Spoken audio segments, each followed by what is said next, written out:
क्या आपको पता है कि ब्रिक्स प्लस देशों ने एक ऐसा कदम उठाया है जो आने वाले समय में अमेरिका की ताकत को सीधा चुनौती देगा? जब दुनिया की नजरें डॉलर और तेल पर टिकी थीं, तभी चीन, रूस, भारत, ब्राजील और साउथ अफ्रीका ने चुपचाप एक ऐसा सिस्टम लॉन्च कर दिया है जो अब अनाज की कीमतें तय करेगा। अब गेहूं, मक्का, सोयाबीन जैसे जरूरी अनाज न अमेरिकी डॉलर में बिकेंगे, न न्यूयॉर्क या यूरोप के रेट पर। अब सौदा होगा स्थानीय करेंसी में, ब्रिक्स के बनाए रेट पर। 2025 में दुनिया एक नया मोड़ ले चुकी है। एक तरफ ब्रिक्स प्लस देश अमेरिकी डॉलर के दबदबे से बाहर निकलने की रणनीति पर काम कर रहे हैं, वहीं दूसरी तरफ जबरदस्त क्रांति शुरू हो गई है, और वो है खाने के बाजार में। ब्रिक्स प्लस ने एक नया सिस्टम लॉन्च किया है जिसे कहा जा रहा है ग्रेन एक्सचेंज, जिसमें अब गेहूं, मक्का, चावल और सोयाबीन जैसे जरूरी अनाज अमेरिकी डॉलर में नहीं बल्कि स्थानीय करेंसी में खरीदे बेचे जा रहे हैं। ये सिर्फ पेमेंट का तरीका नहीं बदला। अब किस देश को अनाज मिलेगा, किसको नहीं मिलेगा और किस रेट पर मिलेगा, ये फैसला अब न्यूयॉर्क या लंदन जैसे पश्चिमी बाजार नहीं बल्कि बीजिंग, दिल्ली, मॉस्को और ब्राजीलिया करेंगे। ये बदलाव कितना बड़ा है, इसे आप सिर्फ आंकड़ों से समझ सकते हैं। चीन अकेले 700 मिलियन टन अनाज पैदा करता है, ब्राजील 322 मिलियन टन, जिसमें मक्का और सोया प्रमुख हैं। रूस 125 मिलियन टन और दुनिया का बड़ा गेहूं निर्यातक है। भारत 110 मिलियन टन से ज्यादा अनाज उगाता है और दक्षिण अफ्रीका अफ्रीकी महाद्वीप में मक्का की रीढ़ बन चुका है। अब इस सिस्टम में Indonesia, Kazakhstan, Iran, UAE, Malaysia, Nigeria और उज्बेकिस्तान जैसे देश भी शामिल हो गए हैं। इनमें से कुछ देश अनाज उत्पादन में आगे हैं, तो कुछ देशों का मजबूत आधार स्टोरेज और सप्लाई में है। इससे यह साफ है कि अब दुनिया के बहुत बड़े हिस्से की भूख का रिमोट सिर्फ अमेरिका के पास नहीं है, बल्कि अब यह ब्रिक्स प्लस देशों के हाथ में है। इन देशों ने अपनी ताकत को एकजुट करके यह दिखा दिया है कि अब खाद्य सुरक्षा और अनाज की सप्लाई का निर्णय इन देशों द्वारा लिया जाएगा। यह बदलाव सिर्फ अनाज की मंडी से जुड़ा नहीं है, बल्कि यह एक नई ग्लोबल ताकत का उदय है जो आने वाले समय में दुनिया की राजनीति, व्यापार और भू राजनीति को प्रभावित करेगी।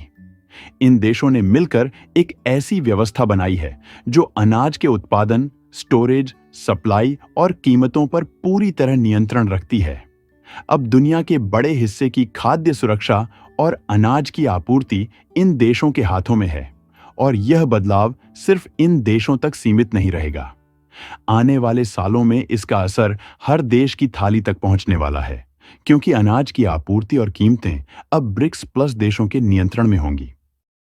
इसका मतलब यह है कि अब कोई एक अकेला देश या कोई एक संगठन नहीं, बल्कि ये देश मिलकर तय करेंगे कि अनाज कहां जाएगा, किसे मिलेगा और किस कीमत पर मिलेगा। यह सिर्फ अनाज पैदा करने की ताकत नहीं, बल्कि यह एक सोची समझी रणनीति है।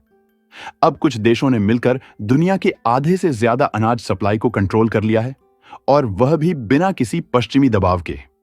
और अब यह साफ है कि वैश्विक खाद्य शक्ति इन देशों के हाथों में आ चुकी है। ब्रिक्स प्लस की ग्रेन स्ट्रेटजी को समझने के लिए ये आंकड़े काफी हैं। 2022 में भारत दुनिया का सबसे बड़ा चावल निर्यातक रहा, 22.5 मिलियन टन के साथ। थाईलैंड और वियतनाम जैसे देश भी क्रमशः 8.5 और 7.5 मिलियन टन के साथ इस दौड़ में शामिल हैं। लेकिन भारत का स्केल बाकी सभी से कहीं बड़ा है। अब सोचिए, अगर ब्रिक्स प्लस इस पूरे नेटवर्क को एक प्लेटफॉर्म पर ले आता है और ट्रेड लोकल करेंसी में शुरू करता है, तो पश्चिमी सिस्टम की पकड़ कितनी तेजी से कमजोर हो सकती है। अब सवाल है, क्या अमेरिका और यूरोप इस नए सिस्टम के साथ चलने को तैयार हैं, या वे अपने पुराने नियंत्रण को बनाए रखने की कोशिश करेंगे? ब्रिक्स प्लस कोई युद्ध नहीं चाहता, वो सिर्फ व्यापार और सहयोग चाहता है, लेकिन ऐसी शर्तों पर जो सभी के लिए न्यायपूर्ण और बराबरी वाली हों। 2025 में शायद दुनिया की सबसे कीमती चीज डॉलर नहीं बल्कि अनाज होगा। वही अनाज जिसे अब तक हम सस्ता समझते थे, अब ब्रिक्स प्लस के हाथों में उसकी कुंजी है। यह बदलाव सिर्फ व्यापार का नहीं, बल्कि पूरी भू राजनीतिक शक्ति का बदलाव है। अब इन देशों के पास अनाज की कीमतें और सप्लाई तय करने की पूरी ताकत है। पहले अमेरिका और यूरोप इस पर फैसला करते थे, लेकिन अब यह खेल पूरी तरह बदल चुका है। यह बदलाव अमेरिका के लिए एक बड़ी चुनौती बन चुका है। इन देशों का उद्देश्य संघर्ष नहीं, बल्कि व्यापार और सहयोग है, लेकिन अपनी शर्तों पर। अगर ब्रिक्स प्लस अपनी शर्तों पर अनाज का व्यापार करेगा, तो इसका असर सिर्फ खाद्य सुरक्षा पर नहीं, बल्कि वैश्विक राजनीति और अर्थव्यवस्था पर भी पड़ेगा। यह वो समय हो सकता है जब नई आर्थिक शक्तियों का उदय हो और दुनिया में भूख और संसाधनों के वितरण के नए नियम बने। अब अफ्रीका के देश पहले की तुलना में ज्यादा स्वतंत्रता से अपने संबंध तय करने की स्थिति में है, और इसका मुख्य कारण रूस और चीन का बढ़ता प्रभाव है। रूस और चीन दोनों ही अफ्रीका में अपनी मजबूत उपस्थिति दर्ज कर रहे हैं, और यह सहयोग अफ्रीका के लिए कई दृष्टिकोणों से लाभकारी है। चीन, जो पहले से ही अफ्रीका में बड़े पैमाने पर निवेश कर चुका है, अब बुनियादी ढांचे, खनिज, ऊर्जा और कृषि परियोजनाओं में भी निवेश कर रहा है। इसके साथ ही चीन अफ्रीका के साथ व्यापारिक संबंधों को और मजबूत बनाने में लगा हुआ है, जिससे अफ्रीका के देशों के लिए विकास के नए अवसर उत्पन्न हो रहे हैं। वहीं रूस भी अफ्रीका में अपनी सैन्य और राजनीतिक उपस्थिति बढ़ाने की कोशिश कर रहा है, खासकर सैन्य सहयोग और हथियारों के व्यापार में। रूस के पास अफ्रीका के कई देशों के साथ लंबा इतिहास है, विशेष रूप से अपने सोवियत काल के दौरान, जहां उसने अफ्रीका के देशों को स्वतंत्रता संग्रामों में समर्थन दिया था। यह साझेदारी अफ्रीका के विकास में एक नए दृष्टिकोण को जन्म देती है। पश्चिमी देशों के मुकाबले रूस और चीन अफ्रीका के देशों के संसाधनों और संपत्तियों पर पूरी तरह से पश्चिमी नीतियों के अनुसार नहीं, बल्कि एक साझेदार की तरह ध्यान केंद्रित कर रहे हैं। इस साझेदारी के जरिए अफ्रीका के देश अपने संसाधनों का बेहतर तरीके से उपयोग करने के साथ साथ आर्थिक और सैन्य सहायता भी प्राप्त कर रहे हैं।